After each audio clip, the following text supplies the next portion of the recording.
മുസ്ലിം റൗഡിസത്തെ നേരിടാനാണ്. മുസ്ലിങ്ങൾ വലിയ കുഴപ്പക്കാരാണ്. അവരെ നേരിടാൻ ഹിന്ദു സമുദായത്തിലെ അഭ്യസ്തവിദ്യരായ ചെറുപ്പക്കാർക്ക് ആവശ്യമായ കായിക പരിശീലനം ഉൾപ്പെടെയുള്ള കാര്യങ്ങൾ കൊടുക്കാൻ വേണ്ടിയാണ് RS രൂപം കൊണ്ടത്. കോൺഗ്രസിന്റെ നേതൃത്വത്തിൽ ഒരു ഗവൺമെന്റ് വന്നാൽ തന്നെ അവർക്ക് ഭരിക്കാൻ കഴിയുമോ? അവരിത് ഇട്ടേച്ചു പോകും. ബ്രിട്ടീഷുകാർ വരും. അങ്ങനെ ബ്രിട്ടീഷുകാർ വന്നാൽ സംഘം അതിൻ്റെ പണി തുടരും, മറ്റേ പണി തുടരും. എന്താ ഈ മറ്റേ പണി? ഹിന്ദു രാഷ്ട്രം ഉണ്ടാക്കാനുള്ള മുസ്ലിം വിരുദ്ധമായ പണി തുടരും. സംഘത്തെ പ്രവർത്തിക്കാൻ അനുവദിച്ചാൽ ഇന്ദിരാഗാന്ധിയുടെ 20 പരിപാടിക്കും സഞ്ജയ് ഗാന്ധിയുടെ 5 പരിപാടിക്കും ഞങ്ങൾ പിന്തുണ നൽകാം. ഇന്ദിരാഗാന്ധി നടപ്പാക്കിയ 20 പരിപാടിയുടെ പ്രചാരകരാകാം.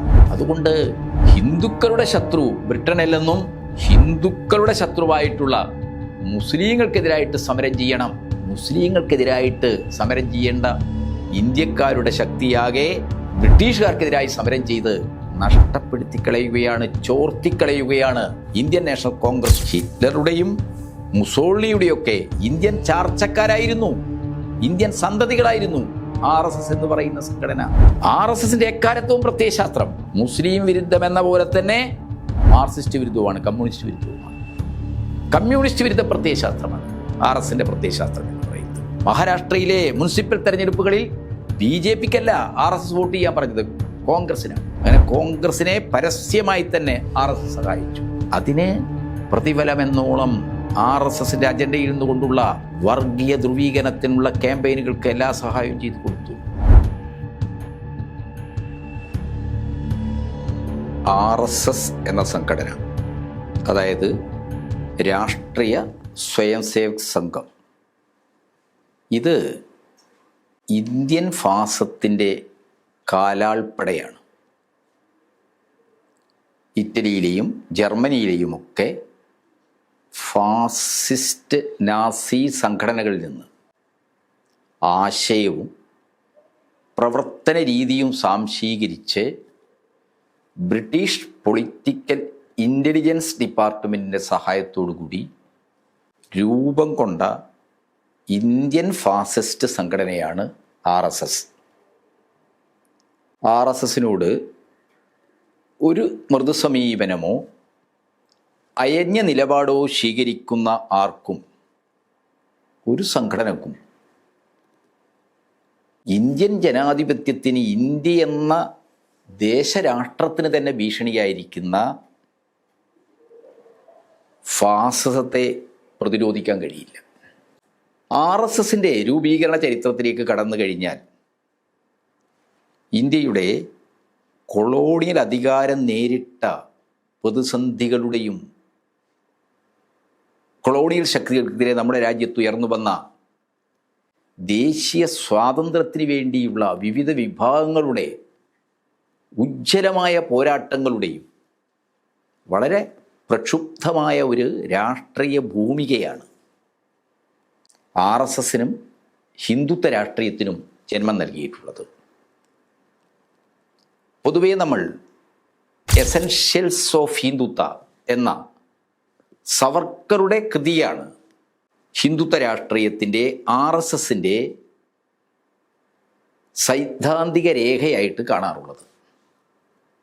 എന്നാൽ അതിനും പിറകോട്ട് നമുക്ക് പോകേണ്ടതുണ്ട്. RSSും ഹിന്ദുത്വ രാഷ്ട്രീയവും എങ്ങനെയാണ് ഇന്ത്യയിൽ ജന്മം കൊണ്ടത്?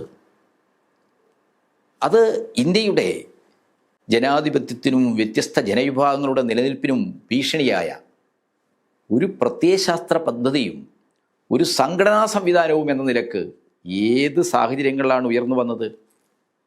ഒരു സംശയവുമില്ല, 1857 ഇന്ത്യയുടെ 1ാം സ്വാതന്ത്ര്യ സമരം ബ്രിട്ടീഷ് ഭരണത്തിൻ്റെ നെടുന്തൂണുകളെ പിടിച്ചുലച്ചു.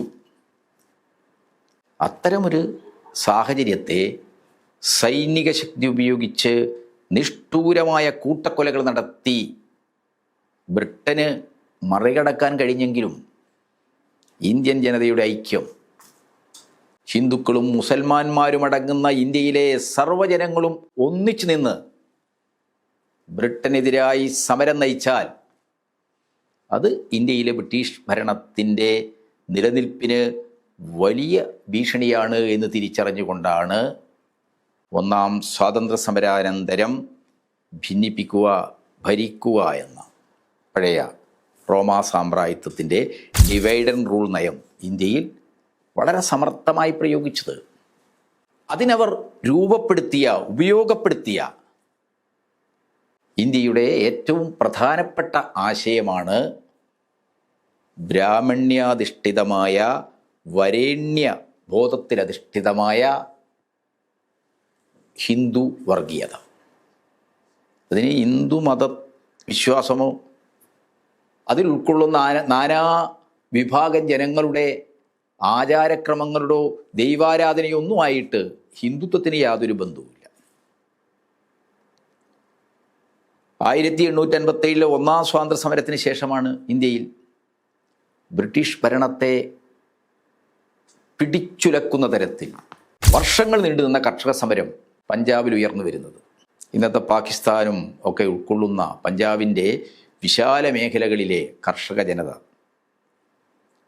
ഹിന്ദു മതവിശ്വാസികളായ ജനങ്ങളുണ്ട്, കൃഷിക്കാരുണ്ട്, അതേപോലെ തന്നെ സിഖ് മതവിശ്വാസികളുണ്ട്, മുസ്ലിം മതവിശ്വാസികളുണ്ട്.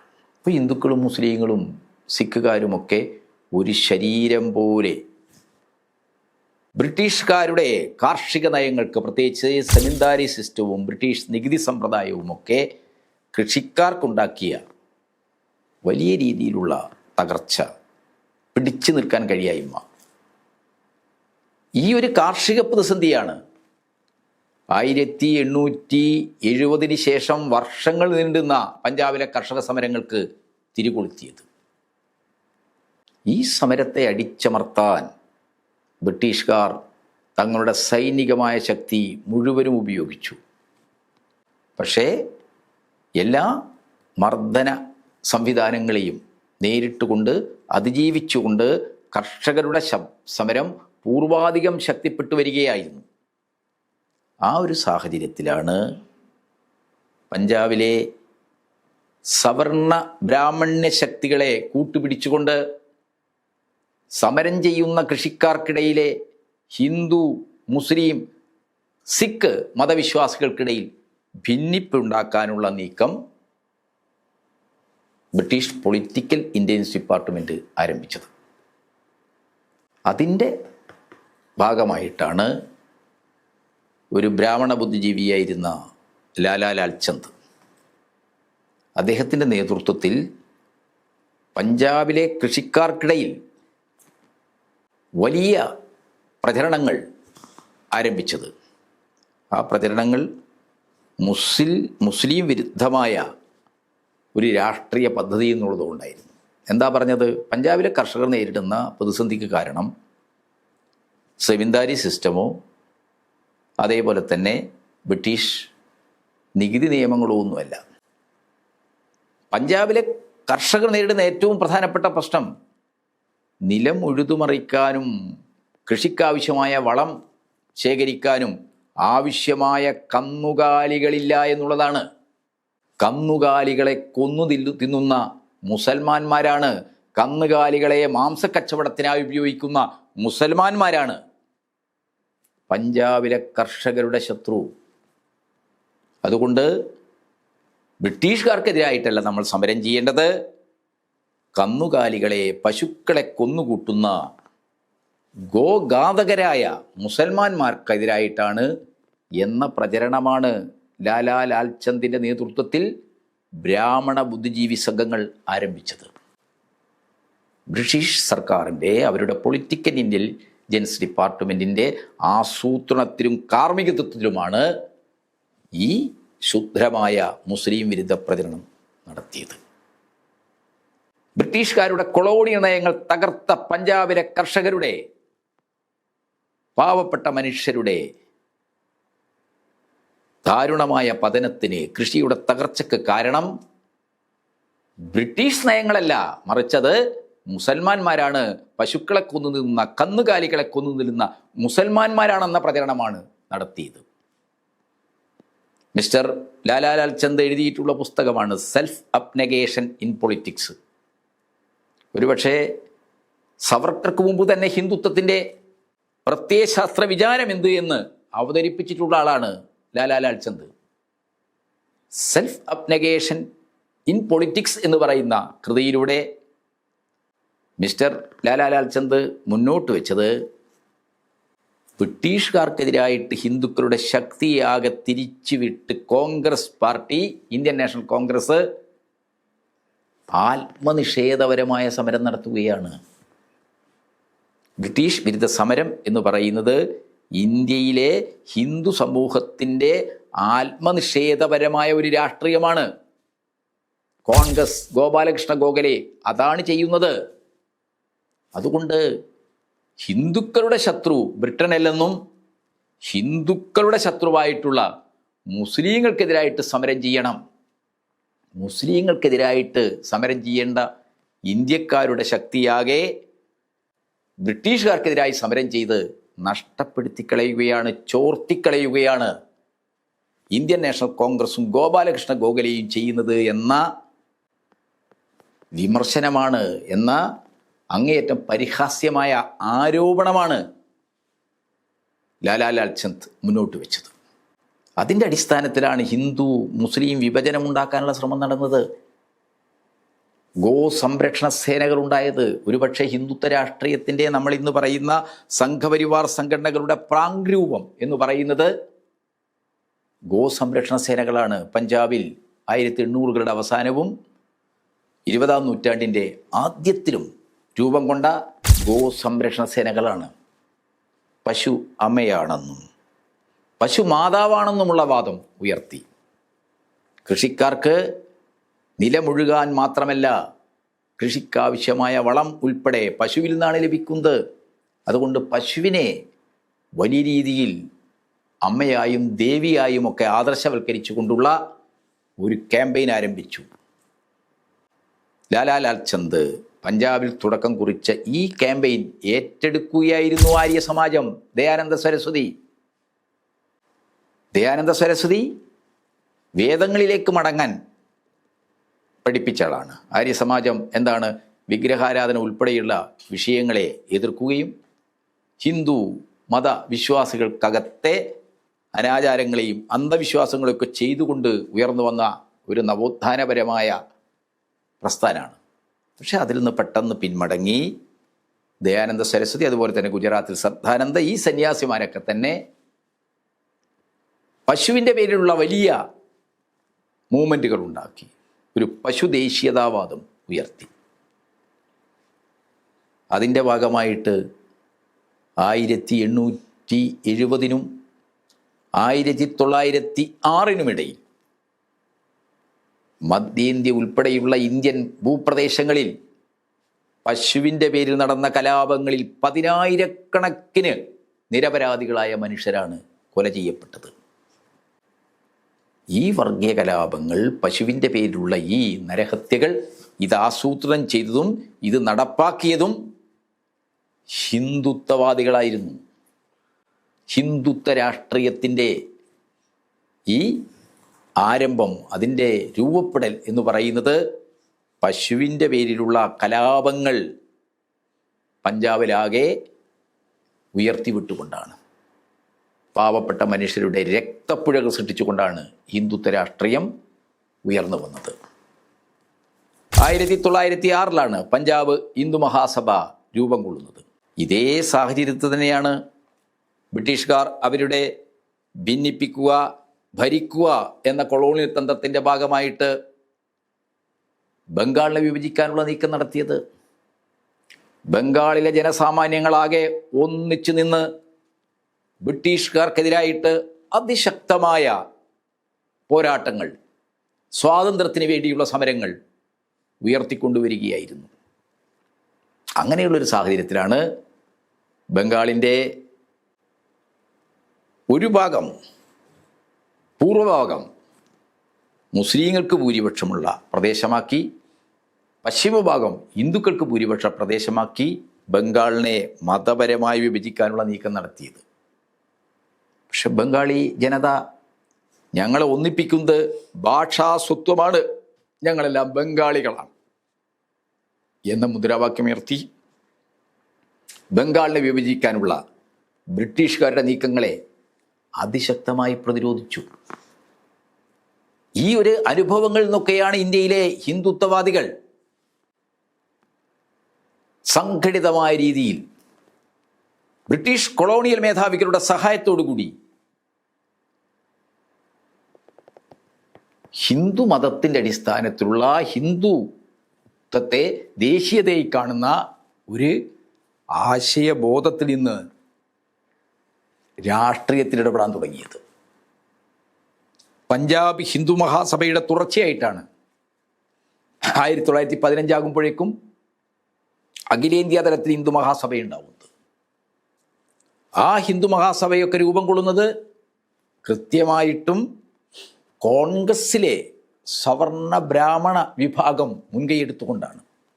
മദൻ മോഹൻ മാളവ്യ കോൺഗ്രസിൻ്റെ അധ്യക്ഷൻ കൂടിയായിരുന്ന ആളാണ്. മദൻ മോഹൻ മാളവ്യയെ പോലുള്ള കോൺഗ്രസ് നേതാക്കൾ, കോൺഗ്രസ്സിലെ സവർണ സാമൂഹ്യ അടിസ്ഥാനങ്ങളിൽ നിന്ന് ഉയർന്നു വന്ന നേതാക്കൾ, അവരുടെ മുൻകൈയിലാണ് ഹിന്ദു മഹാസഭ രൂപം കൊള്ളുന്നത്, അഖിലേന്ത്യാ തലത്തിൽ സംഘടിപ്പിക്കപ്പെടുന്നത്. ആ ഹിന്ദു മഹാസഭയുടെ മുൻകൈയിൽ ദേശീയ സ്വാതന്ത്ര്യത്തിന് വേണ്ടിയുള്ള ഇന്ത്യൻ ജനതയുടെ ഹിന്ദു മുസ്ലിം വ്യത്യാസമില്ലാതെ ഐക്യപ്പെട്ടുകൊണ്ടുള്ള പോരാട്ടങ്ങൾ വളർന്നു വന്ന എല്ലാ സന്ദർഭത്തിലും ബ്രിട്ടീഷുകാരുടെ ഭിന്നിപ്പിക്കുക, ഭരിക്കുക എന്ന തന്ത്രത്തിൻ്റെ കയ്യിൽ കളിച്ചു എന്നുള്ളതാണ്. 1920-കളാകുമ്പോഴേക്കും ഗാന്ധിയൻ നേതൃത്വം കോൺഗ്രസിന് ഉണ്ടായി. ഗാന്ധി ഹിന്ദു മുസ്ലിം മൈത്രിക്ക് വേണ്ടി നിലകൊണ്ടു.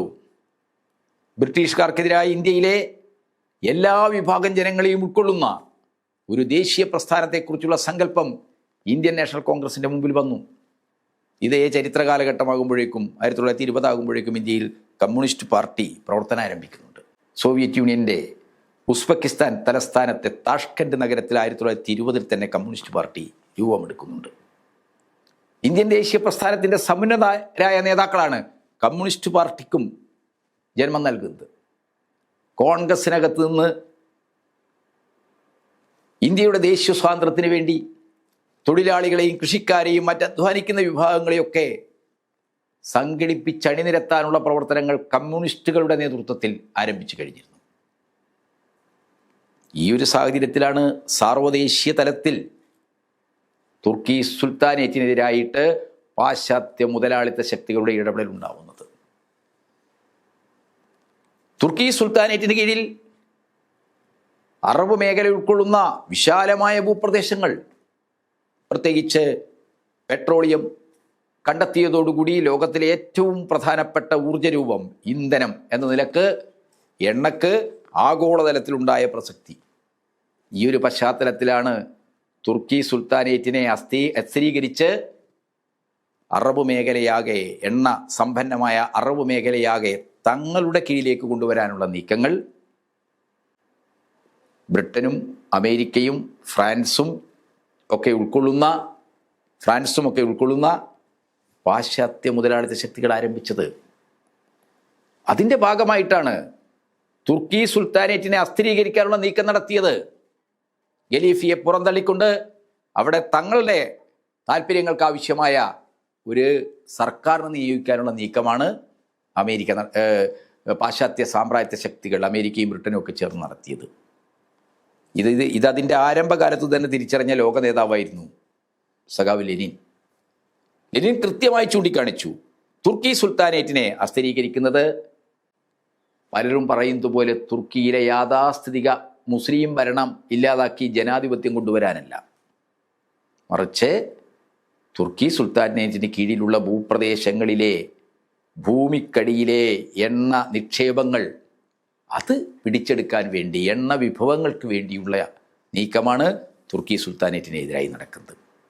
അതുകൊണ്ട് ലെനിൻ ലോകത്തോട് പറഞ്ഞത്, ലോകമെമ്പാടുമുള്ള സാമ്രാജ്യത്വ വിരുദ്ധ ശക്തികൾ, ദേശീയ വിമോചനത്തിന് വേണ്ടി പോരാടുന്ന ശക്തികൾ, ഇവരെല്ലാം തന്നെ തുർക്കി സുൽത്താന് പിന്തുണ കൊടുക്കണം. ആ ഒരു നിലപാട് സ്വീകരിച്ച ഇന്ത്യൻ നേതാവാണ് നമ്മുടെ ഗാന്ധി. ഗാന്ധിജിയുടെ നേതൃത്വത്തിൽ അമൃത്സർ AICCയിൽ ഖിലാഫത്ത് പ്രമേയം അവതരിപ്പിച്ചു. ബ്രിട്ടനെ ശക്തമായി പ്രതിരോധിക്കാൻ ഹിന്ദുക്കളും മുസ്ലിങ്ങളും ഒക്കെ ഒന്നിച്ചു നിൽക്കണം. തുർക്കി സുൽത്താനേറ്റിനെ അസ്ഥിരീകരിക്കാനുള്ള ബ്രിട്ടൻ്റെയും പാശ്ചാത്യ മുതലാളിത്ത ശക്തികളുടെയും നിലപാടുകൾക്കെതിരായിട്ട് ലോക മുസ്ലിങ്ങൾക്കിടയിൽ വളരെ വൈകാരികമായ എതിർപ്പുണ്ട്. കാരണം ലോകമെമ്പാടുമുള്ള മുസ്ലിങ്ങളുടെ പുണ്യഭൂമി മക്കയും മദീനയും ഒക്കെ തുർക്കി സുൽത്താനേറ്റിൻ്റെ ഭരണത്തിന് കീഴിലാണ്. ഇന്നത്തെ സൗദി അറേബ്യ എന്ന് പറയുന്ന ഭൂമേഖലയിലാണ് മക്കയും മദീനയും ഉള്ളത്. അതുകൊണ്ട് തന്നെ തുർക്കി സുൽത്താനേറ്റിനെതിരായിട്ട് വൈകാരികമായി തന്നെ മുസ്ലിം ജനവിഭാഗങ്ങൾക്കിടയിൽ വലിയ പ്രതിഷേധമുണ്ട്. ഇതിനെയെല്ലാം ഉൾച്ചേർത്തുകൊണ്ട് ഇന്ത്യയുടെ സ്വാതന്ത്ര്യത്തിന് വേണ്ടിയുള്ള നമ്മുടെ ദേശീയ പ്രസ്ഥാനത്തെ ശക്തിപ്പെടുത്താനുള്ള നീക്കമാണ് മഹാത്മജിയും കോൺഗ്രസ് നേതൃത്വവും സ്വീകരിച്ചത്. ഇന്ത്യയിൽ ഖിലാഫത്ത് നിസ്സഹകരണ സമരം 20കളോടുകൂടി അലയടിച്ചു വരികയാണ്. ഈ ഒരു ചരിത്ര കാലഘട്ടത്തിലാണ് ഹിന്ദു മഹാസഭയ്ക്ക് ഒരു സേനാദളം ആവശ്യമുണ്ട് എന്ന ആലോചന ഹിന്ദു നേതാക്കൾക്കിടയിൽ ഉണ്ടാവുന്നത്. ആ ആലോചനയിലാണ് RSS രൂപം കൊള്ളുന്നത്. 1923 എസെൻഷ്യൽസ് ഓഫ് ഹിന്ദുത്വ എന്ന് പറയുന്ന ഹിന്ദുത്വത്തിൻ്റെ അടിസ്ഥാന തത്വങ്ങൾ എന്ന് പറയുന്ന കൃതി മിസ്റ്റർ സവർക്കർ എഴുതുന്നത്. സവർക്കറുടെ ഈ ഒരു ആശയത്തിൻ്റെ അടിസ്ഥാനത്തിൽ കൂടിയാണ് ഹിന്ദുരാഷ്ട്രം, ഒരു മതരാഷ്ട്രം ലക്ഷ്യം വെച്ചുകൊണ്ട് അതിനുവേണ്ടി പ്രവർത്തിക്കാൻ കഴിയുന്ന ഒരു മിലിറ്റൻ്റായ സംഘടന രൂപീകരിക്കുക എന്ന നിലപാടിലേക്ക് ഹിന്ദു മഹാസഭ എത്തുന്നത്. ആ ഹിന്ദു മഹാസഭയുടെ സർവ്വ പിന്തുണയോടും കൂടിയാണ് RSSൻ്റെ രൂപീകരണത്തിലേക്ക് എത്തുന്നത്. RSS രൂപീകരിച്ചത് ഡോക്ടർ ഹെഡ്ഗേവാറാണ്. ഹെഡ്ഗേവാറുടെ ഭൗതികമായ വഴികാട്ടിയായിട്ടാണ് ഡോക്ടർ BS മുഞ്ചെ അറിയപ്പെടുന്നത്. മുഞ്ചയും ഹെഡ്ഗേവാറും ചേർന്നുകൊണ്ടാണ് RSSന് ജന്മം നൽകുന്നത്. 1925 ഒരു വിജയദശമി നാളിലാണ് നാഗപ്പൂരിൽ RSS യോഗം ചേരുന്നത്. RSSൻ്റെ രൂപീകരണ യോഗം നടക്കുന്നത്. ആ യോഗത്തിൽ 5 പേരാണ് പങ്കെടുത്തത്. Doctor BS Moonje, doctor LV Paranjpe, doctor KB Hedgewar, doctor Kolkar, GD Savarkar, ഇദ്ദേഹം ബാബുറാവു എന്ന പേരിൽ അറിയപ്പെടുന്നു, ഇദ്ദേഹം സവർക്കറുടെ സഹോദരനാണ്, തുടങ്ങിയ ഈ RS രൂപീകരണ സമ്മേളനത്തിൽ പങ്കെടുത്ത എല്ലാവരും തന്നെ എന്താണ്, മറാത്ത ബ്രാഹ്മണരായിരുന്നു, ചിത്വവൻ ബ്രാഹ്മണരായിരുന്നു. ഇവരെല്ലാം ഹിന്ദു മഹാസഭയുടെ നോമിനികൾ എന്ന നിലക്കാണ് RSSൻ്റെ രൂപീകരണ യോഗത്തിൽ പങ്കെടുത്തത്.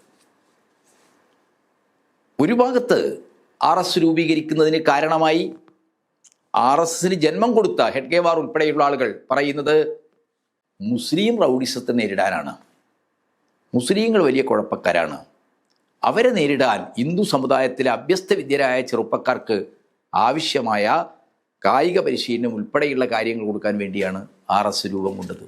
അപ്പോൾ 1925 RS രൂപം കൊള്ളുന്നതിൻ്റെ മുന്നോടിയായിട്ട് ഹെഡ്ഗേവാർ നാഗപ്പൂരിൽ ഒരു വ്യായാമശാല, ഒരു ജിംനേഷ്യം സ്ഥാപിക്കുന്നുണ്ട്.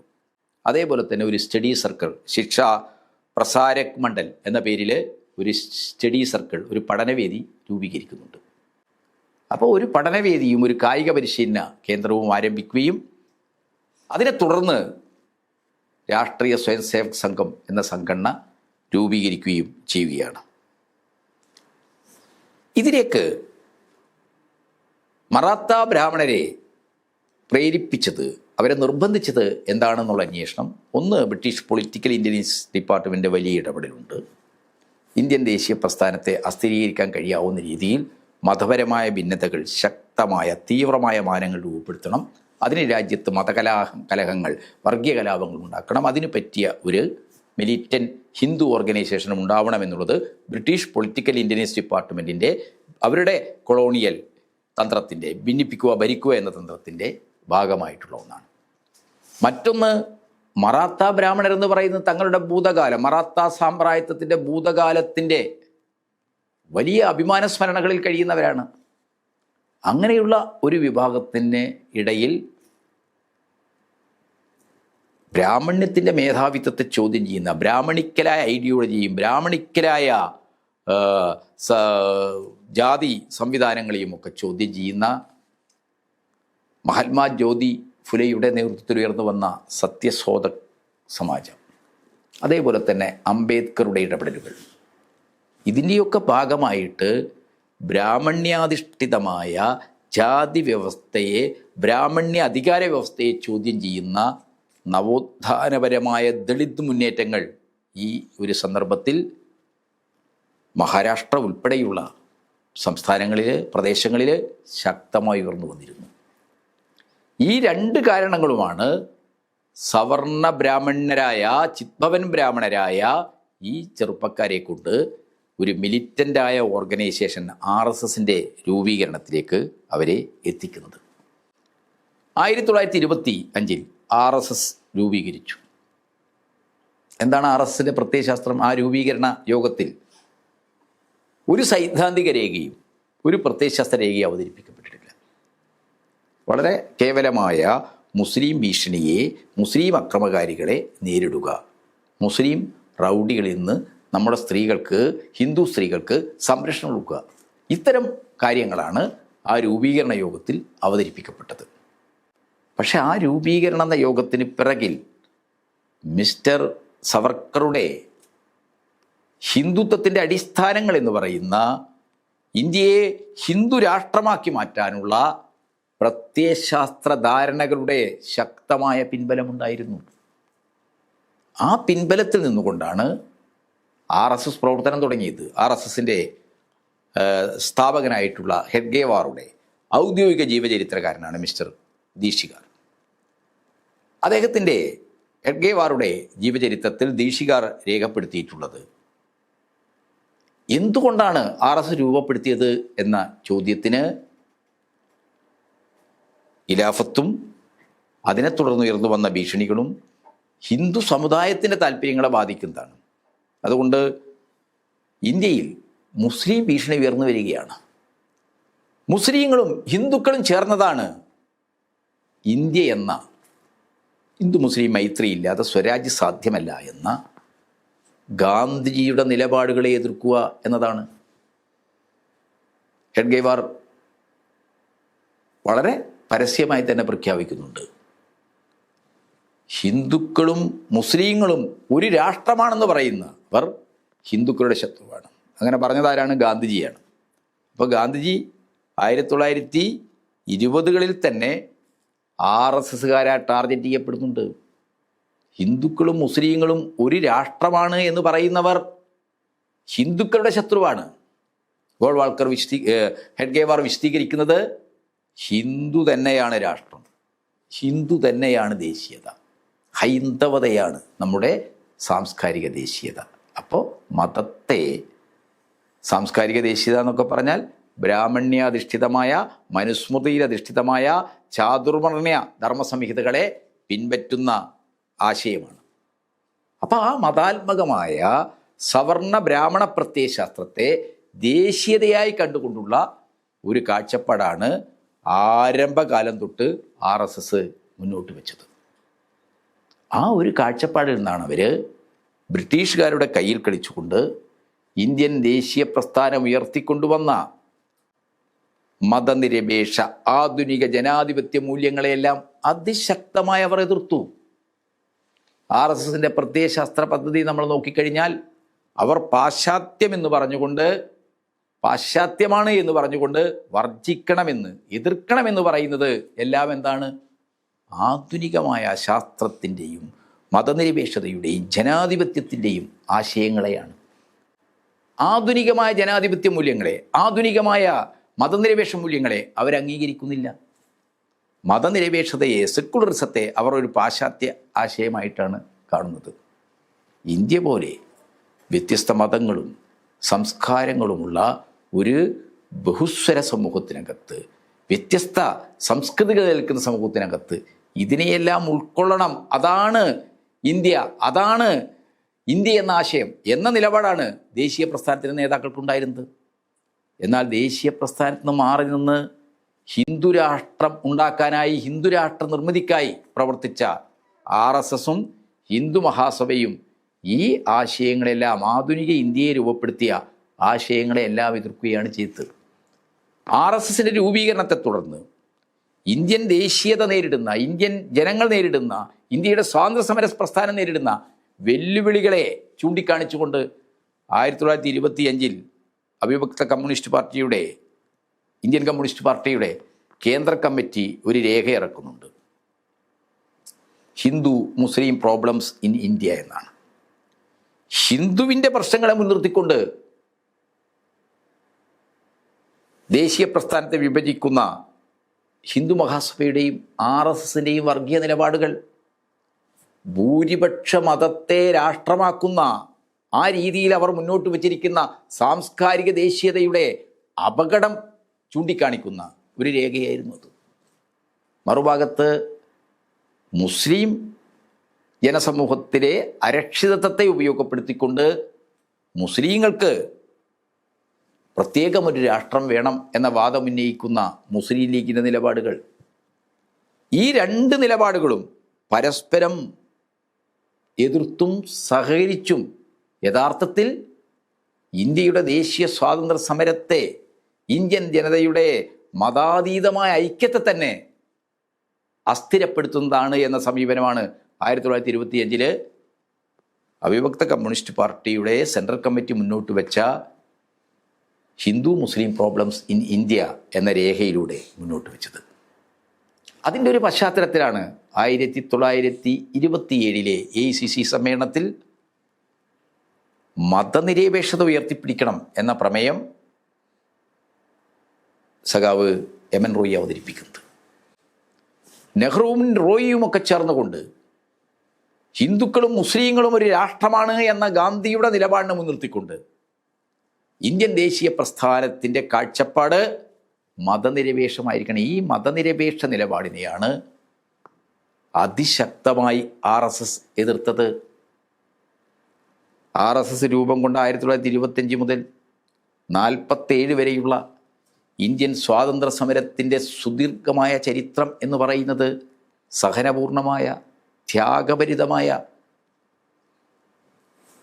സമരാനുഭവങ്ങളുടേതാണ്. വെടിവെപ്പുകൾ, മർദ്ദനങ്ങൾ, ലാത്തിച്ചാർജുകൾ, എത്രയോ സ്വാതന്ത്ര്യ സമര സേനാനികളുടെ രക്തസാക്ഷിത്വം. ഈ ചരിത്രം മുഴുവൻ പരിശോധിച്ചാൽ നമുക്ക് കടുത്ത ദേശീയത പറയുന്ന ഒരൊറ്റ RSSകാരനെ, ഒരൊറ്റ ഹിന്ദുത്വവാദിയെ ഇന്ത്യൻ ദേശീയ പ്രസ്ഥാനത്തിൻ്റെ പൊതുവായ സമര ചരിത്രത്തിൽ ബ്രിട്ടീഷുകാർക്കെതിരായിട്ടുള്ള സമരമുഖത്ത് എവിടെയും നമുക്ക് കാണാൻ കഴിയില്ല. ഗാന്ധി ബ്രിട്ടീഷുകാരുടെ ഉപ്പ് നിയമം ലംഘിക്കാൻ തീരുമാനിച്ചു, സത്യാഗ്രഹ സമരം ആരംഭിക്കാൻ ലംഘിച്ചു, നിയമം ലംഘിച്ചു, ഉപ്പ് കുറക്കാൻ തീരുമാനിച്ചു. ചരിത്രപ്രസിദ്ധമായ തൻ്റെ ദണ്ഡിയിലേക്കുള്ള സത്യാഗ്രഹയാത്ര, ആ സത്യാഗ്രഹയാത്ര ആരംഭിച്ചപ്പോൾ അതിൽ പങ്കെടുക്കരുത് എന്ന നിലപാടാണ് RSSനുണ്ടായിരുന്നത്. അതിൽ പങ്കെടുക്കരുത് എന്ന നിലപാടായിരുന്നു ഹിന്ദു മഹാസഭയ്ക്കുണ്ടായിരുന്നത്. ബ്രിട്ടീഷുകാർ ഹെഡ്ഗേവാറുടെ ജീവചരിത്രത്തിൽ പറയുന്നത് എന്തിനു വേണ്ടിയാണ് ഹെഡ്ഗേവാർ പിന്നീട് ദണ്ഡിയിൽ പോയത്, എന്തിനു വേണ്ടിയാണ് കോൺഗ്രസിന് നേതൃത്വം നടക്കുന്ന ബ്രിട്ടീഷ് വിരുദ്ധ നിയമലംഘന സത്യാഗ്രഹ സമരമുഖത്തേക്ക് ഹെഡ്ഗേവാർ പോയത്? അതിൽ പങ്കെടുക്കാനല്ല. രാജ്യത്തിൻ്റെ പല ഭാഗങ്ങളിൽ നിന്ന് ഗാന്ധിജിയുടെ സമരത്തിൽ പങ്കെടുക്കാനെത്തുന്ന ദേശീയ നേതാക്കളെ കണ്ട് അവരെ അതിൽ നിന്ന് പിന്തിരിപ്പിക്കാനാണ്. ഇത് ഹെഡ്ഗേവാറുടെ ഔദ്യോഗിക ജീവചരിത്രം, ഋഷികാർ എഴുതിയിട്ടുള്ള ജീവചരിത്രത്തിൽ തുറന്നു സമ്മതിച്ചിട്ടുള്ള കാര്യമാണ്. ഹെഡ്ഗേവാർ കത്തുകൾ അയച്ചിട്ടുണ്ട്. കോൺഗ്രസ് വർക്കിംഗ് കമ്മിറ്റി ബ്രിട്ടീഷ് ഗവൺമെൻറ്റായി നടത്തുന്ന സമരങ്ങളിൽ പങ്കെടുക്കരുത്, സമരങ്ങളിൽ നിന്ന് മാറി നിൽക്കണമെന്ന് അദ്ദേഹം പലരോട് സംസാരിച്ചതായിട്ടുള്ള സാക്ഷ്യങ്ങളുണ്ട്. അപ്പോൾ ഈ ബ്രിട്ടീഷുകാർക്കെതിരായിട്ടുള്ള സമരത്തിൽ ഒരു സമയത്തും അവർ പങ്കെടുത്തിട്ടില്ല. എന്നു മാത്രമല്ല, വിചിത്രമായ വസ്തുത എന്താണ്? ഇവിടെ ഈ കേരളത്തിലൊക്കെ പല RSSകാരും BJP നേതാക്കളും കമ്മ്യൂണിസ്റ്റുകാർ ക്വിറ്റ് ഇന്ത്യ സമരത്തിൽ പങ്കെടുത്തോ, ക്വിറ്റ് ഇന്ത്യ സമരത്തെ വഞ്ചിച്ചില്ലേ? അരുൺ ഷൗരിയുടെ ഈ പാട്ട ചരിത്രം ഉണ്ടല്ലോ, അപവാദം, നിറം പിടിപ്പിച്ച നുണകളുടേതായ ചരിത്രം, അത് ഉദ്ധരിച്ചുകൊണ്ടാണ് പറയുന്നത്. എന്താ വസ്തുത? ക്വിറ്റ് ഇന്ത്യ സമരത്തിൽ RSS പങ്കെടുത്തിട്ടുണ്ടോ? ക്വിറ്റ് ഇന്ത്യ സമരത്തിൽ നിന്ന് മാറി നിൽക്കുക മാത്രമല്ല RSS ചെയ്തത്. ആ കാലത്ത് ബ്രിട്ടീഷുകാർക്ക് ആവശ്യമായ സൈനിക സേവനം ചെയ്തു കൊടുക്കാൻ അവരുടെ സിവിൽ ഗാർഡിൽ ആളുകളെ റിക്രൂട്ട് ചെയ്തു കൊടുക്കുക RSS ചെയ്തത്. ബ്രിട്ടീഷുകാർ ഇവിടുത്തെ ആഭ്യന്തര സുരക്ഷയ്ക്ക് വേണ്ടി ഒരു സിവിൽ ഗാർഡിനെ ഉണ്ടാക്കി, ഒരു അർദ്ധ സൈനിക വിഭാഗത്തെ ഉണ്ടാക്കി. അതിലേക്ക് തങ്ങളുടെ ആളുകളെ റിക്രൂട്ട് ചെയ്ത് കൊടുത്തവരാണ് RSSകാർ. ക്വിറ്റ് ഇന്ത്യ സമരത്തിൽ അവർ പങ്കെടുത്തില്ല. ലോകമാകെ ഹിറ്റ്ലറുടെ ഫാസത്തിനെതിരായിട്ട്, മുസോളിനിയുടെ ഫാസത്തിനെതിരായിട്ട് രണ്ടാം ലോക മഹായുദ്ധത്തിലൂടെ ലോക നാഗരികതയ്ക്ക് മരണം വിധിച്ചുകൊണ്ട് ഹിറ്റ്ലർ നടത്തിയ അധിനിവേശ യുദ്ധത്തെ ജനകീയ യുദ്ധത്തിലൂടെ പ്രതിരോധിച്ചു. എന്തായിരുന്നു RSSകാരുടെ നിലപാട്? ഹിറ്റ്ലറുടെ കൂടെയായിരുന്നു അവർ. 1939 മിസ്റ്റർ ഗോൾവാൾക്കറുടെ കുപ്രസിദ്ധമായ കൃതി വി ഓർ അവർ നാഷണൽഹുഡ് ഡിഫൈൻ പ്രസിദ്ധീകരിക്കപ്പെടുന്നു. ആ പുസ്തകത്തിൽ എന്താണ് ഗോൾവാൾക്കർ പറഞ്ഞത്? ജർമ്മൻ മാതൃക, സെമറ്റിക് വംശങ്ങളെ കൈകാര്യം ചെയ്ത ജർമ്മൻ മാതൃക നമുക്ക് സ്വീകരിക്കാവുന്നതാണെന്നാണ്. ജർമ്മൻകാരിൽ നമ്മൾ പഠിക്കണമെന്നാണ്. എന്താണ് ജർമ്മൻ മാതൃക? തങ്ങൾ അനഭിമതരെന്ന് കാണുന്ന, ആര്യശ്രേഷ്ഠതയ്ക്ക് ഭംഗം വരുത്തുന്നവരെന്ന് കാണുന്ന ചൂതരയാകെ കൂട്ടക്കൊല ചെയ്താണ്, വംശഹത്യ ചെയ്താണ്, ഗ്യാസ് ചമ്പർ കെട്ട് കൂട്ടത്തോടെ കൊന്നതാണ്. ആ ആര്യശ്രേഷ്ഠതയുടേതായ നാസി വംശീയവാദം തങ്ങൾക്ക് അനഭിമതരായ ജനസമൂഹങ്ങളെ വംശീയമായി ഉന്മൂലനം ചെയ്യുന്ന മാതൃക, അത് നമ്മൾ സ്വീകരിക്കണമെന്നാണ് മിസ്റ്റർ ഗോൾവാൾക്കർ തൻ്റെ കുപ്രസിദ്ധമായ കൃതിയായിട്ടുള്ള നമ്മൾ അഥവാ നമ്മുടെ ദേശീയം നിർവചിക്കപ്പെടുന്നു എന്ന പുസ്തകത്തിൽ എഴുതി വച്ചിട്ടുള്ളത്. എന്നു മാത്രമല്ല, 1938 ഹിറ്റ്ലർ ചെക്ലോസ്ലോവാക്യയിലെ സുഡൻബർഗ് ആക്രമിച്ച് പിടിച്ചപ്പോൾ അതിന് പിന്തുണ കൊടുത്തവരാണ്, അതിനെ അഭിനന്ദിച്ചവരാണ് സവർക്കറും അതേപോലെ തന്നെ ഗോൾവാൾക്കറും ഒക്കെ. എന്ന് പറഞ്ഞു കഴിഞ്ഞാൽ ഹിറ്റ്ലറുടെയും മുസോളിനിയുടെയൊക്കെ ഇന്ത്യൻ ചാർച്ചക്കാരായിരുന്നു, ഇന്ത്യൻ സന്തതികളായിരുന്നു RSS എന്ന് പറയുന്ന സംഘടന. 1925 RSS രൂപീകരിച്ചതിന് ശേഷം RSSന്റെ പ്രവർത്തന രീതി എന്തായിരിക്കണമെന്ന് പഠിക്കാൻ എങ്ങോട്ടാണ് BS മുഞ്ചേ പോയത്? അദ്ദേഹം ഇറ്റലിയും ജർമ്മനിയും സന്ദർശിച്ചു. ഇറ്റലിയിലെ മുസോളിനിയുടെ ഫാസിസ്റ്റ് സൈനിക സ്കൂളുകൾ സന്ദർശിച്ചു. അവിടുത്തെ ബെല്ലില്ല പോലുള്ള ഫാസത്തിൻ്റെ ചാവേർപ്പടകൾ എന്ന് പറയാവുന്ന സംഘടനകളുടെ ആസ്ഥാനങ്ങൾ സന്ദർശിച്ചു. അവരുടെ പ്രവർത്തനം അവിടെ നിന്ന് റോമിൽ താമസിച്ചു പഠിച്ചു. അപ്പോൾ ഹിറ്റ്ലറുടെ ബെല്ലില്ല പോലുള്ള സംഘടനകളുടെ മാതൃകയിൽ ഇന്ത്യയിൽ അവർ രൂപപ്പെടുത്തിയതാണ് RSS എന്ന് പറയുന്ന സംഘടന. ഫാസത്തിൻ്റെ രൂപമാതൃകയും ആശയവുമാണ് RSS സ്വീകരിച്ചിട്ടുള്ളത്. ഹിറ്റ്ലറെയും മുസോളിനിയെയും മാതൃകയാക്കുകയാണ് അവർ ചെയ്തത്. ഹിറ്റ്ലറുടെ, നാസികളുടെ വംശീയ സിദ്ധാന്തമാണ് RSSന്റെ ഹിന്ദുത്വം എന്ന് പറയുന്നത്. 1940കളുടെ പകുതി കഴിയുമ്പോഴേക്കും രണ്ടാം ലോക മഹായുദ്ധം അവസാനിച്ചു. ലോകമാകെ അപകോളനീകരണം, കോളനികളാക്കപ്പെട്ട രാജ്യങ്ങൾക്ക് സ്വാതന്ത്ര്യം കൊടുക്കണമെന്ന ഒരു ഘട്ടത്തിലേക്ക് സാമ്രാജ്യത്വ രാജ്യങ്ങളെത്തി, ബ്രിട്ടൻ ഉൾപ്പെടെയുള്ള രാജ്യങ്ങളെത്തി. ഇന്ത്യക്ക് സ്വാതന്ത്ര്യം കിട്ടുമെന്ന് ഉറപ്പായി. ആ ഒരു ഘട്ടത്തിലാണല്ലോ 1947 ആദ്യമാണ് പഞ്ചാബിലെ പഖ്വാരയിൽ RSSന്റെ ഒരു OTC നടക്കുന്നത്. OTC എന്ന് പറഞ്ഞാൽ അവരുടെ കേഡർമാരെ പരിശീലിപ്പിക്കുന്ന ക്യാമ്പിനാണ് OTC എന്ന് പറയുന്നത്. ആ OTC ക്യാമ്പിൽ RSSന്റെ സർസംഘ് ചാലക്കായ മിസ്റ്റർ ഗോൾവാൾക്കർ നേരിട്ട് പങ്കെടുത്തു. അവിടെ വന്നിരുന്ന, ആ ക്യാമ്പിലുണ്ടായിരുന്ന സ്വയം സേവകർ മിസ്റ്റർ ഗോൾവാൾക്കറോട് ചോദിച്ചു, ഇന്ത്യക്ക് സ്വാതന്ത്ര്യം കിട്ടാൻ പോവുകയാണല്ലോ, ബ്രിട്ടീഷുകാർ നാട് വിടുകയാണല്ലോ, കോൺഗ്രസിൻ്റെയും ലീഗിൻ്റെയും ഒക്കെ പങ്കാളിത്തമുള്ളൊരു ഗവൺമെൻറ് വരുമല്ലോ, എന്തായിരിക്കും സംഘത്തിൻ്റെ ഇനിയുള്ള കാലത്തെ പണി? ഗോൾവാൾക്കർ പൊട്ടിച്ചിരിക്കുകയാണ്. അതിന് സാക്ഷ്യം വഹിച്ച ദേശരാജ് ഗോയൽ എഴുതിയിട്ടുള്ള രാഷ്ട്രീയ സ്വയം സേവക് സംഘം എന്ന പുസ്തകത്തിൽ ഈ കാര്യങ്ങളൊക്കെ വിശദീകരിക്കുന്നുണ്ട്.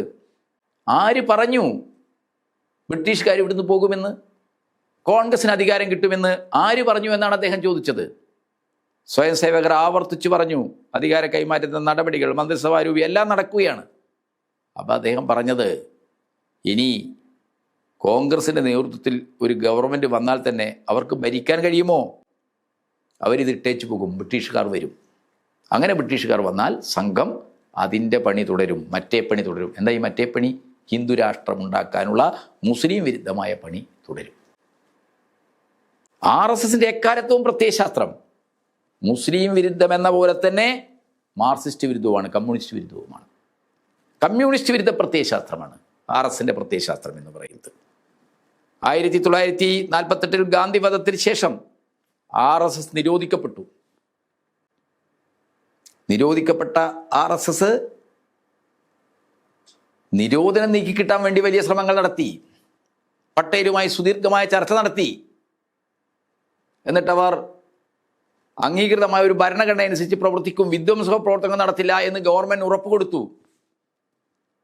ഗാന്ധി വധത്തെ തുടർന്ന് ജയിലിലായിരുന്ന ഗോൾവാൾക്കർ ജയിലിൽ നിന്ന് പുറത്തു വന്നതിന് ശേഷം പട്ടേലിന് കത്തെഴുതി. എന്താ കത്ത്? ആ കത്തിൽ അദ്ദേഹം പറഞ്ഞത്, സംഘത്തിൻ്റെ പ്രവർത്തനങ്ങൾ നിലച്ചതോടെ നമ്മുടെ യുവാക്കൾ കമ്മ്യൂണിസത്തിലേക്ക് വഴിതെറ്റിപ്പോവുകയാണ്. ദേശീയ ഭീഷണിയാണ് കമ്മ്യൂണിസം. കമ്മ്യൂണിസത്തിലേക്ക് വഴിതെറ്റിപ്പോകുന്ന ചെറുപ്പക്കാരെ ദേശീയ നിർമ്മാണത്തിൻ്റെ പാതയിലേക്ക് കൊണ്ടുവരാൻ സംഘം ഇവിടെ പ്രവർത്തിക്കണം.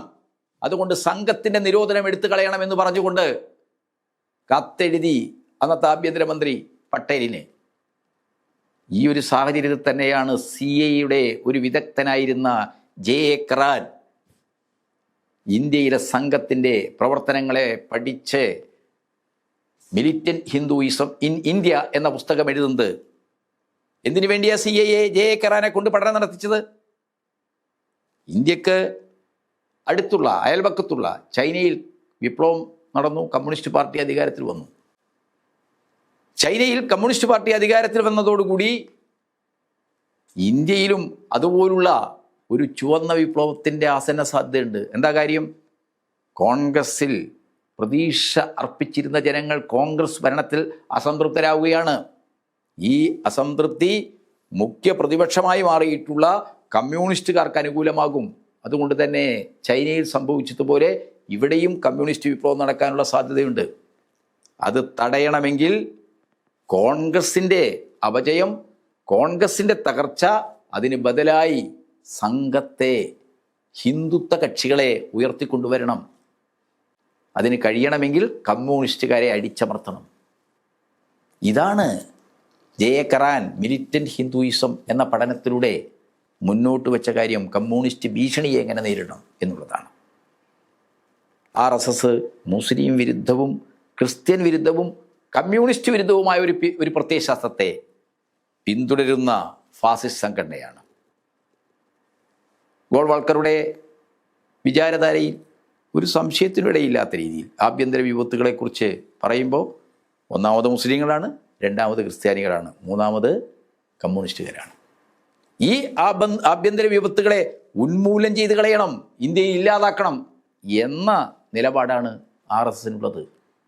ആ ഒരു പ്രത്യയശാസ്ത്ര അജണ്ടയിൽ നിന്നുകൊണ്ടാണ് അവർ ഇന്ത്യയിൽ സ്വാതന്ത്ര്യാനന്തരം നിരവധി വർഗീയ കലാപങ്ങൾ, കൂട്ടക്കൊലകൾ നടത്തി. ആ കൂട്ടക്കൊലകളിലൂടെ രാജ്യത്ത് ഓരോ കലാപം ഉണ്ടാക്കുക, ധ്രുവീകരണം ഉണ്ടാക്കുക, ആ ധ്രുവീകരണത്തിൽ നിന്ന് മുതലെടുത്ത് ശക്തി പ്രാപിക്കുക. ഇതാണ് RSSൻ്റെ അജണ്ട. 1950 RSS ഒരു രാഷ്ട്രീയ മുഖം ജനസംഘം രൂപീകരിക്കുന്നത്. ജനസംഘം രൂപീകരിക്കുന്നതിന് മുമ്പ് ഹിന്ദു മഹാസഭയും RSSഉം കോൺഗ്രസ് ഒരു രാഷ്ട്രീയ കക്ഷിയെ തങ്ങളുടെ കൂടി താല്പര്യങ്ങൾ സംരക്ഷിക്കുന്ന രാഷ്ട്രീയ കക്ഷിയായിട്ടാണ് കണ്ടത്. പക്ഷെ നെഹ്റുവിൻ്റെ കർശനമായ നിലപാടുകൾ, ഹിന്ദു കോഡ് നിയമം ഉൾപ്പെടെയുള്ള കാര്യങ്ങൾ, RSS പുണർന്നു കഴിയുന്ന ബ്രാഹ്മണിക്കൽ പ്രത്യയശാസ്ത്രത്തിന്, അതിൻ്റെ ഭാഗമായിട്ടുള്ള ദളിത് വിരുദ്ധവും പിന്നോക്കജാതി വിരുദ്ധവും സ്ത്രീ വിരുദ്ധവും ഒക്കെ ആയിട്ടുള്ള പ്രത്യയശാസ്ത്രത്തിനായിട്ട് നെഹ്റുവിൻ്റെ ശക്തമായ നിലപാട്, ആ രീതിയിൽ നിയമനിർമ്മാണങ്ങൾ നടത്താനുള്ള നീക്കം, ഇതിൻ്റെയൊക്കെ ഒരു പശ്ചാത്തലത്തിലാണ് RSSകാർ ഒരു രാഷ്ട്രീയ പാർട്ടി, ശ്യാമപ്രസാദ് മുഖർജിയുടെയും നെഹ്റു മന്ത്രിസഭയിൽ നിന്ന് രാജിവെച്ച് അദ്ദേഹം വന്നു. അതേപോലെ തന്നെ ദീനദയാൽ ഉപാധ്യായയുടെയൊക്കെ നേതൃത്വത്തിൽ ജനസംഘം എന്ന രാഷ്ട്രീയ കക്ഷി രൂപീകരിക്കുന്നു. ദേശീയ പ്രസ്ഥാനത്തിൽ കോൺഗ്രസിൻ്റെ തന്നെ ചുവട് പിടിച്ചുകൊണ്ട് തങ്ങളുടെ ഹിന്ദു വർഗീയ അജണ്ട ഘട്ടം ഘട്ടമായി നടപ്പാക്കുക എന്ന തന്ത്രമാണ് RSS ഉപയോഗിച്ചത്. 1970 64 ഇന്ത്യൻ സമ്പദ്ഘടന വലിയ പ്രതിസന്ധിയിലേക്ക് പോയി. ക്രൈസിസ് ഇൻ പ്ലാനിംഗ് എന്ന പേരിൽ ആ പ്രതിസന്ധിയെ വിശകലനം ചെയ്തുകൊണ്ട് EMS എഴുതിയിട്ടുണ്ട്. ആ പ്രതിസന്ധി സ്വാതന്ത്ര്യാനന്തരം കോൺഗ്രസ് തുടർന്നു വന്ന കുത്തക മൂലധന ശക്തികൾക്കും ഭൂപ്രഭുക്കന്മാർക്കും അനുകൂലമായ നയങ്ങളുടെ പ്രതിസന്ധിയായിരുന്നു. രാജ്യത്താകെ ഭക്ഷ്യക്ഷാമവും പട്ടിണിയും തൊഴിലില്ലായ്മയൊക്കെ രൂക്ഷമായി. വിദ്യാർത്ഥി പ്രക്ഷോഭങ്ങൾ ഉയർന്നു വന്നു. ഈ ഒരു സാഹചര്യത്തെ കൂടി ഉപയോഗപ്പെടുത്തി കോൺഗ്രസിൻ്റെ നയങ്ങൾക്കെതിരായിട്ട്, ഇന്ത്യയിലെ വൻകിട ബൂർഷ്വാസിയുടെ താല്പര്യങ്ങൾക്ക്, ഭൂപ്രഭുക്കന്മാരുടെ താല്പര്യങ്ങൾക്കെതിരായിട്ട് ഉയർന്നു വന്ന ജനകീയ സമരങ്ങളെ വഴിതിരിച്ചു വിടുക എന്ന ലക്ഷ്യത്തോടു കൂടിയാണ് ഈ ഘട്ടത്തിൽ ഗോവധ നിരോധന പ്രസ്ഥാനം ആരംഭിക്കുന്നത്. അതിൻ്റെ ഭാഗമായിട്ടാണ് ഗോൾവാൾക്കറുടെ നേതൃത്വത്തിൽ പാർലമെൻറ്റ് വളയുന്നത്. ആ ഒരു സന്ദർഭത്തിലാണ് ഇന്ദിരാഗാന്ധി ജനസംഘവും RSSുമായി ധാരണയെത്തി ഗോവധ നിരോധനത്തെ കുറിച്ച് പഠിക്കാൻ ഒരു ഉന്നതതല കമ്മിറ്റിയെ നിയമിക്കുന്നത്. ആ കമ്മിറ്റിയിൽ അംഗമായിരുന്നു മിസ്റ്റർ ഗോൾവാൾക്കർ. ആ കമ്മിറ്റി റിപ്പോർട്ട് പിന്നീട് നടപ്പാക്കാനൊന്നും കഴിഞ്ഞില്ല. പക്ഷെ ആ കമ്മിറ്റി രൂപീകരണം ഉൾപ്പെടെയുള്ള കാര്യങ്ങൾ ഇന്ത്യൻ ജനതയുടെ അവകാശങ്ങൾക്ക് വേണ്ടി അവർ നേരിടുന്ന തൊഴിലില്ലായ്മക്കും പട്ടിണിക്കും ഭക്ഷണ ക്ഷാമത്തിനുമൊക്കെ എതിരായിട്ടുള്ള സമരങ്ങളെ മറ്റൊരു വഴിക്ക് തിരിച്ചുവിടാനാണ്, വർഗീയവൽക്കരണ അജണ്ടയിൽ നിന്നുകൊണ്ടാണ് ഗോവധ നിരോധന പ്രസ്ഥാനം BJP, RSSും ജനസംഘവും ഉയർത്തിക്കൊണ്ടുവന്നത്. പക്ഷേ കോൺഗ്രസ് ഭരണത്തിൻ്റെ അപജയം, അത് ജനങ്ങളിലുണ്ടാക്കിയ വലിയ പ്രതിഷേധം, അതിൻ്റെയൊക്കെ ഒരു സാഹചര്യമാണ് 1970കളാകുമ്പോൾ കോൺഗ്രസ് ഭരണത്തിനെതിരായിട്ട് രാജ്യത്താകെ വലിയ പ്രക്ഷോഭങ്ങൾ, സമരങ്ങൾ വന്നു. ശ്രീമതി ഇന്ദിരാഗാന്ധിയുടെ നേതൃത്വത്തിൽ കോൺഗ്രസ് സ്വേച്ഛാധികാര പ്രയോഗങ്ങൾ ആരംഭിച്ചു. അതിനൊക്കെ എതിരായിട്ടുള്ള വലിയ ജനകീയ വികാരങ്ങളെ മുതലെടുത്തുകൊണ്ട് ബീഹാറിലും ഗുജറാത്തിലുമൊക്കെ RSSകാരെ JP പ്രസ്ഥാനവുമായി സഹകരിച്ചുകൊണ്ട് ഒരു പുതിയ രീതിയിൽ ഇന്ത്യൻ രാഷ്ട്രീയത്തിലേക്ക് സ്ഥാനം പിടിക്കാനുള്ള ശ്രമം നടത്തി. കോൺഗ്രസിൻ്റെ അഴിമതി ഭരണം, കോൺഗ്രസിൻ്റെ ജനവിരുദ്ധ നയം, അതിനെതിരായിട്ടുള്ള വികാരങ്ങൾ, ഇതിനെയൊക്കെ ഉപയോഗപ്പെടുത്തി RSS പുതിയ രീതിയിൽ ഇന്ത്യൻ രാഷ്ട്രീയത്തിൽ സ്വാധീനം ഉറപ്പിക്കാനുള്ള ശ്രമം നടത്തി. അടിയന്തരാവസ്ഥ പ്രഖ്യാപനം, ഭീകരമായ ജനാധിപത്യ ദംശനം, രാജ്യത്തിൻ്റെ ജനാധിപത്യ സംവിധാനങ്ങളെല്ലാം റദ്ദ് ചെയ്യപ്പെട്ടു. ഭരണഘടനയിലെ മൗലികാവകാശങ്ങൾ റദ്ദ് ചെയ്യപ്പെട്ടു. രാജ്യമാകെ തടവറയാക്കപ്പെട്ടു. ലക്ഷക്കണക്കിന് ഇന്ത്യക്കാർ, ദേശാഭിമാനികളായ നേതാക്കൾ, സ്വാതന്ത്ര്യ സമരത്തിൻ്റെ ചരിത്രാനുഭവമുള്ള ജയപ്രകാശിനെ പോലുള്ള ഇവരെല്ലാം തടങ്കലിലടക്കപ്പെട്ടു. അടിയന്തരാവസ്ഥക്കാലത്ത് RSS നേതാക്കളും അറസ്റ്റ് ചെയ്യപ്പെട്ടു. പക്ഷെ നമുക്കെല്ലാവർക്കും അറിയാം, അടിയന്തരാവസ്ഥക്കെതിരായിട്ടുള്ള സമരത്തിൻ്റെ ചാമ്പ്യന്മാരായിട്ടാണ് RSS പൊതുവെ മേനി പറയുക. പക്ഷെ എന്താ വസ്തുത? അടിയന്തരാവസ്ഥ എതിർത്തിട്ടുണ്ട്, അവരുടെ പ്രവർത്തകർ മർദ്ദനമേറ്റിട്ടുണ്ട്, അവരുടെ പ്രവർത്തകർ ജയിലിൽ പോയിട്ടുണ്ട്. പക്ഷേ അടിയന്തരാവസ്ഥയുടെ കാലത്ത് അറസ്റ്റ് ചെയ്യപ്പെട്ട യാർവാദ സെൻട്രൽ ജയിലിലടക്കപ്പെട്ട അന്നത്തെ RSSൻ്റെ തലവൻ മിസ്റ്റർ ദേവറസ്, അദ്ദേഹം ജയിലിലിരുന്ന് ഇന്ദിരാഗാന്ധിക്ക് കത്തെഴുതി. എന്താ കത്തെഴുതിയത്? സംഘത്തെ പ്രവർത്തിക്കാൻ അനുവദിച്ചാൽ ഇന്ദിരാഗാന്ധിയുടെ 20 പരിപാടിക്കും സഞ്ജയ് ഗാന്ധിയുടെ 5 പരിപാടിക്കും ഞങ്ങൾ പിന്തുണ നൽകാം.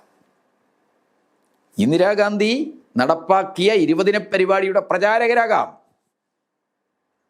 ഒരു അച്ചടക്ക ബോധമുള്ള ഒരു രാഷ്ട്രമായി നമ്മുടെ രാജ്യത്തെ പുനർനിർമ്മിക്കുന്നതിൽ ഇന്ദിരാഗാന്ധി നിശ്ചയദാർഢ്യത്തോടു കൂടി നടത്തുന്ന എല്ലാ പരിപാടികൾക്കും ഞങ്ങൾ പിന്തുണ നൽകാം. സഞ്ജയ് ഗാന്ധിയുടെ 5 പരിപാടിക്ക് പിന്തുണ കൊടുത്തു. ആ 5 പരിപാടി നടപ്പാക്കാൻ RSSകാർ കൂടി സഞ്ജയ് ഗാന്ധിയോടൊപ്പം രംഗത്തിറങ്ങി. തുർക്ക്മാൻ ഗേറ്റിലും മുസഫർ നഗറിലുമൊക്കെ ചേരികൾ ഇടിച്ചു നിരത്തിയതും സന്താന നിയന്ത്രണത്തിൻ്റെ പേരിൽ പാവപ്പെട്ട മനുഷ്യരെ നിർബന്ധിത വന്ധ്യംകരണത്തിന് വിധേയമാക്കിയതുമൊക്കെ അടിയന്തരാവസ്ഥയിൽ ലോക മനസ്സാക്ഷിയെ ഞെട്ടിച്ച അതിക്രമങ്ങളായിരുന്നു. ആ അതിക്രമങ്ങൾക്കെല്ലാം പിന്തുണ കൊടുക്കുകയാണ് RSS ചെയ്തത്. 5 പരിപാടിക്ക്, സഞ്ജയ് ഗാന്ധിയുടെ നഗരവൽക്കരണ ജനസംഖ്യാ നിയന്ത്രണ പരിപാടികൾക്ക് പിന്തുണ കൊടുത്തു RSS. പക്ഷെ പുറത്തു പറയുമ്പോൾ ഞങ്ങൾ അടിയന്തരാവസ്ഥക്കെതിരായി പോരാടിയവരായിട്ട് വരും. ഇന്ദിരാഗാന്ധിയുമായി എല്ലാ രീതിയിലും സഹകരിച്ചു. പക്ഷേ 77 തെരഞ്ഞെടുപ്പ് വന്നപ്പോൾ ഇന്ദിരാഗാന്ധിയെ പുറത്താക്കുക എന്ന ഒരൊറ്റ അജണ്ടയിൽ ഇന്ത്യയിലെ പ്രതിപക്ഷ പാർട്ടികളും കോൺഗ്രസിൽ നിന്ന് തെറ്റി വന്ന ആളുകളും എല്ലാം ചേർന്നുകൊണ്ട് ഒരു രാഷ്ട്രീയ കക്ഷി ഉണ്ടാക്കി. ആ കക്ഷിയിൽ ജനസംഘം വന്നു. അപ്പം തന്നെ അതിൽ വിമർശനം വന്നു. അപ്പം എന്താണ്, ജനസംഘം പിരിച്ചുവിട്ട് ഒരു പുതിയ പാർട്ടിയാവുകയാണ് എന്ന ഒരു നിലപാടിലാണ് JP എത്തിയത്. ജനതാ പാർട്ടി 77 തെരഞ്ഞെടുപ്പ് മത്സരിച്ചു, ജയിച്ചു. വാജ്പേയി, LK അദ്വാനിയെ പോലുള്ള ജനസംഘക്കാരായ ആളുകൾക്ക് മന്ത്രിയാകാൻ കഴിഞ്ഞു.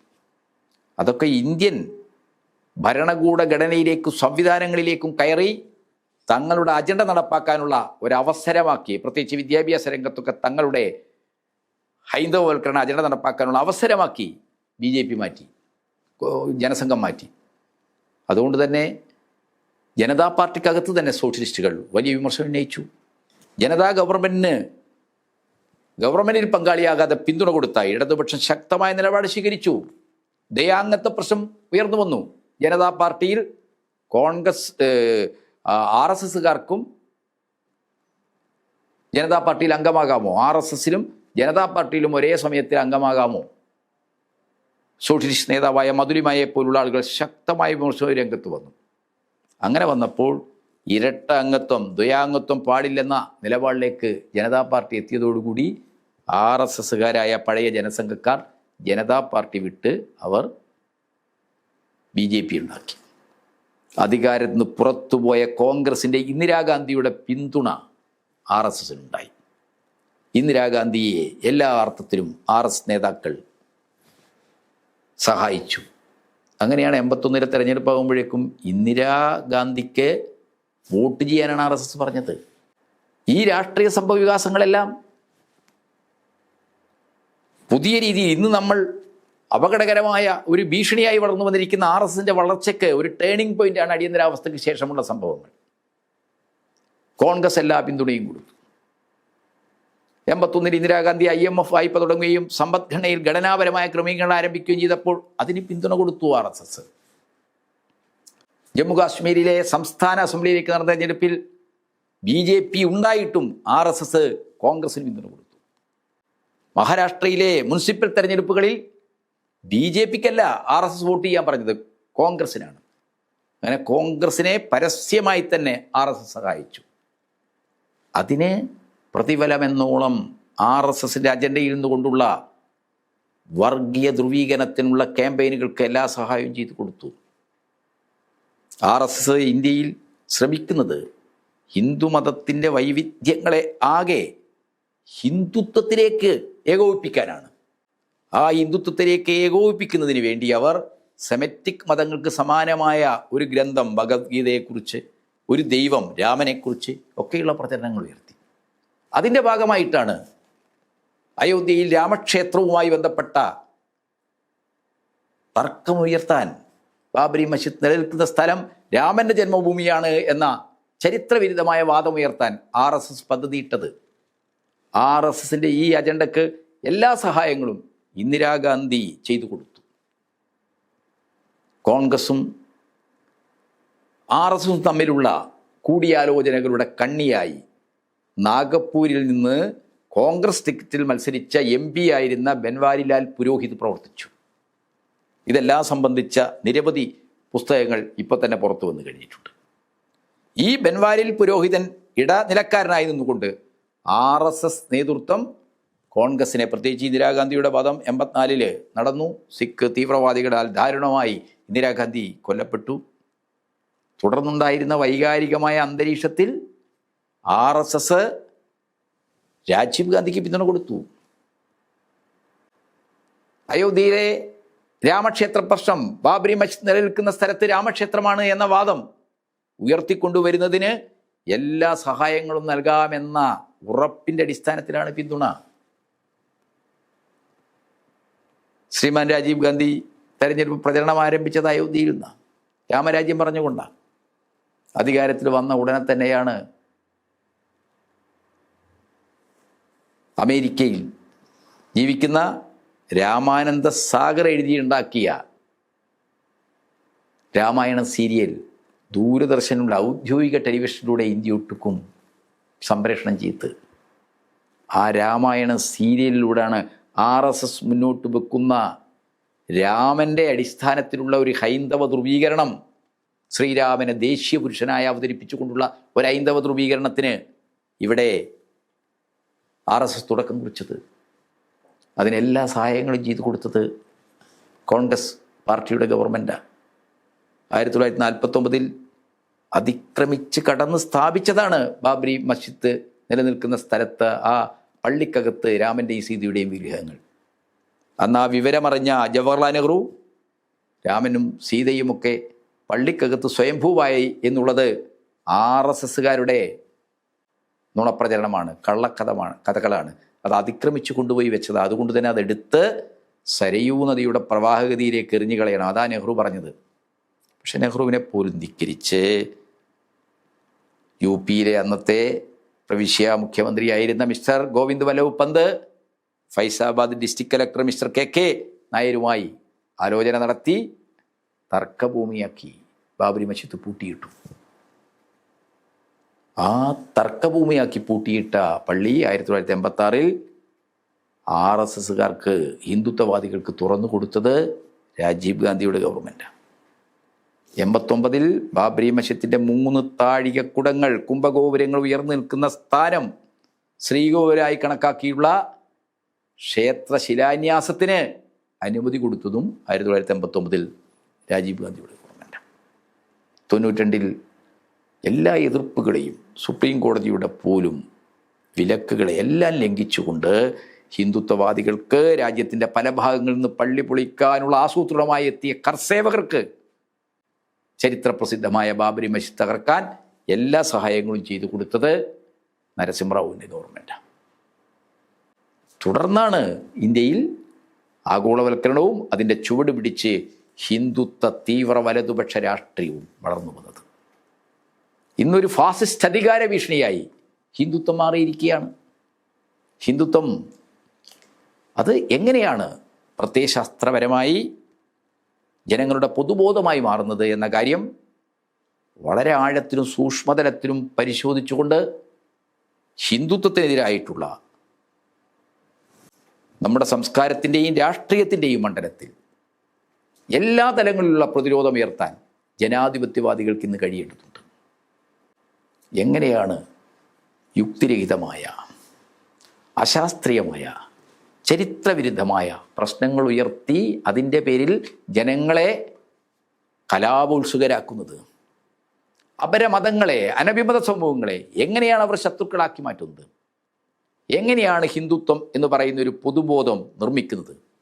ഈ കാര്യങ്ങൾ വളരെ ആഴത്തിൽ, സൂക്ഷ്മതലത്തിൽ തന്നെ പരിശോധിക്കപ്പെടുന്നു.